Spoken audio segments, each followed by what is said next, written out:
안녕하세요, 여러분. 백영기 목사입니다. 오늘은 열왕기상 12장 16절에서부터 33절까지의 말씀입니다. 오늘 12장 16절에서 33절입니다. 어저께 르호보암이 사람들이 건의한 내용을 거부했습니다. 그리고 나서 여로보암을 중심으로 북과 남이 갈라질 위기에 들어갑니다. 르호보암이 여호와의 말씀을 청종하는 이야기가 나옵니다. 그리고 여로보암이 하나님의 말씀에 반하는 내용이 나옵니다. 무슨 얘기냐? 자, 흐름을 보세요. 르호보암이 있습니다. 르호보암이 솔로몬이죠. 솔로몬의 직계죠. 이 르호보암의 반대에서 여로보암이 나옵니다. 그렇죠? 이 여로보암은 10개 지파예요. 이 여로보암도 하나님의 뜻에 의해서 하나님께서 세우셨다라는 신탁을 받았단 말이에요. 옷을 찢어가지고 몇 가지 조각을 주고 여로보암에게 그런 현상이 있었죠. 하나님이 왜 그랬습니까? 솔로몬이 하나님의 나라를, 하나님을 온전히 섬기지 않으니까 그 나라를 쪼개서 다른 사람에게 주겠다는 하나님의 뜻이 여로보암을 통해서 왔어요. 그리고 이 여로보암에게도 하나님께서 아주 중요한 말씀을 많이 해주셨어요. 이 여로보암이 하나님을 섬기면 다윗의 집처럼 하나님께서 보살펴 주시겠다라고 얘기를 했어요.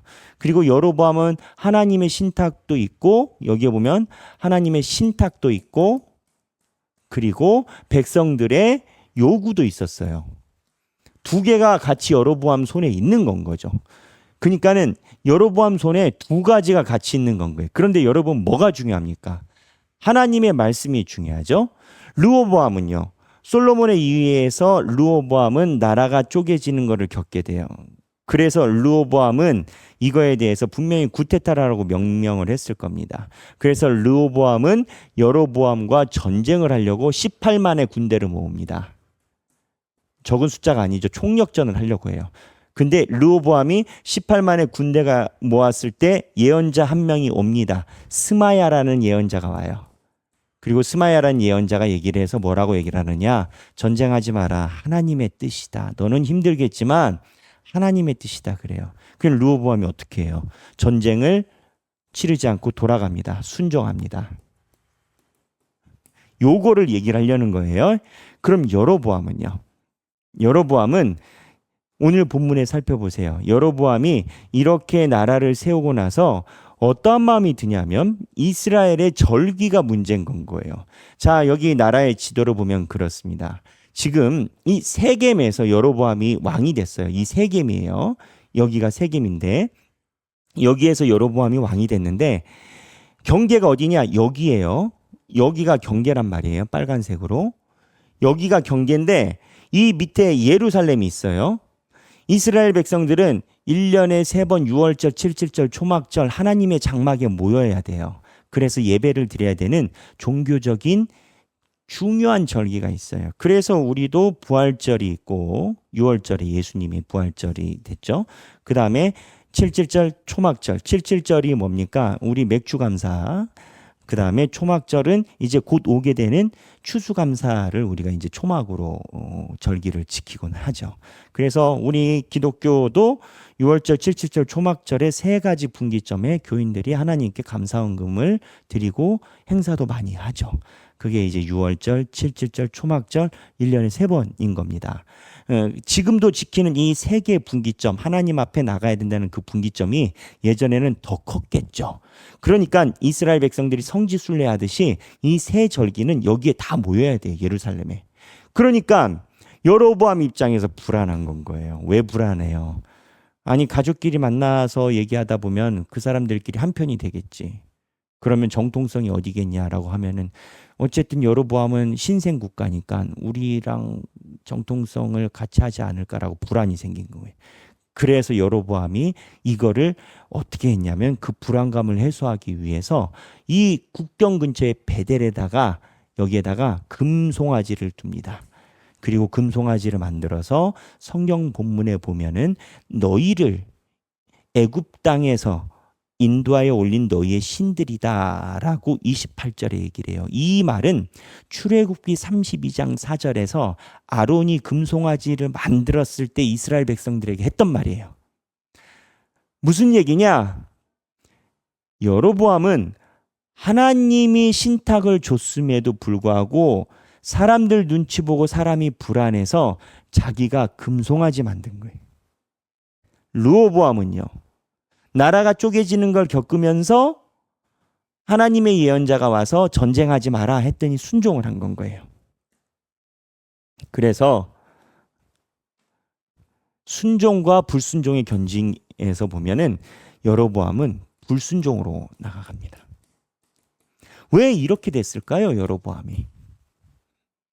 이 개혁이라는 것이요, 언제나 하나님의 뜻과 사람의 요구가 병합해 있기 마련입니다. 하나님이 이야기하시는 신탁하고 사람들이 원하는 그 요구도가 개혁이라는 것은 언제나 공존해 있기 마련이에요. 그런데 이 두 요구 중에서 개혁을 진행하는 리더 입장에서는 어디에 봐야 됩니까?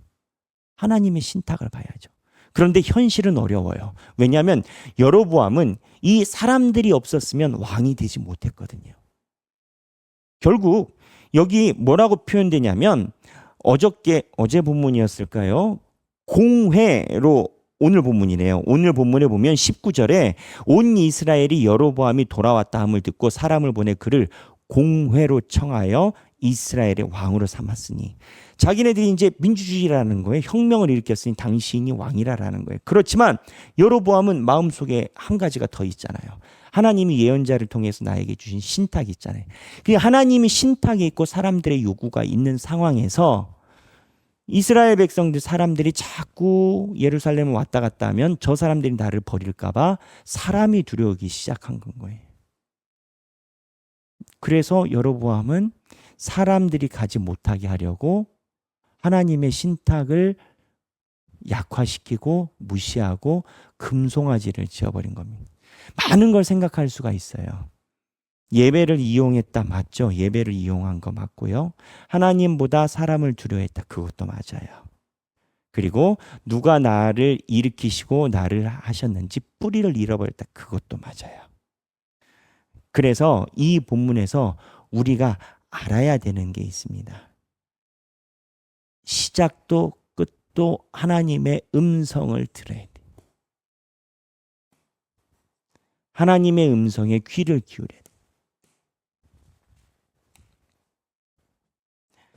개혁이든 보수든 어저께 제가 말하기를 하나님의 음성이 없는 게 문제였다라고 얘기를 했습니다. 그런데 오늘 개혁을 한 여로보암 그 당사자에게는 하나님의 음성이 무시돼. 그래서 언제나 하나님의 음성에 집중하고